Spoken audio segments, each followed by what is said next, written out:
inuurot ngayon ng netizens si Star for All Seasons Vilma Santos Recto sa issue ng political dynasty dahil naipos dito ang mga anak na si Luis Manzano at Ralph na sumabak din na si Ryan na sumabak rin sa politika sa Batangas. Sa niya Ate B, kailangan niya raw ng new blood sa politika, especially yung Gen Z at millennials na alam niyang makakatulong at makukuhanan niya ng impormasyon at energy para maging mas epektibo siya sa kanyang serbisyo.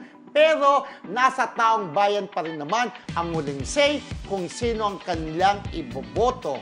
Oh, yeah, talbog. So medyo politics ito, ha? Yup. Diba? Pero syempre ay marami nga ang pumupuna because of bakit daw kailangan tumakbo silang tatlo, di ba? Parang family. Yep. Family affair, parang gano'n ang dating Yes, sa iba. si Luis Manzano. Pero syempre, diba? lahat naman po ay may karapatan tumakbo kung sila naman po ay kwalipikado.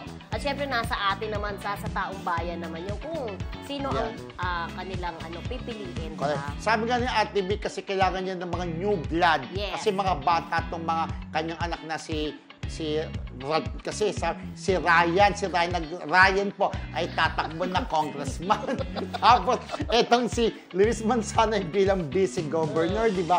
So yun nga pa, kaya ganyan. Kumbaga, ang gusto lang ni Ate yung fresh ideas, di ba? Yes. Kasi kung siya'y mananalong governor, eto yung mga kasangga niya na, yung mga anak niya na, di ba? Pero siyempre, hindi rin maiiwasan na sasabihin may political dynasty na parang kayo-kayo na lang, di ba? Na parang tinitira talaga si Ate B. Pero siyempre, ang ganda rin naman ng paliwanag ni Ate B na siyempre, tama nga naman, kung ayaw nyo, halimbawa tumakbo ba yung mga anak ko, kung ayaw ng mga taga-Batangas, di wag nilang iboto, pero nasa sa tao pa rin mga Batanggenyo ang magdi-decide kung gusto nga nila yung mga tumatakbo mga anak ni Ate B. Pero hindi lang kay Ate B nangyayari, ilahat na natin na talagang nagiging issue po talaga.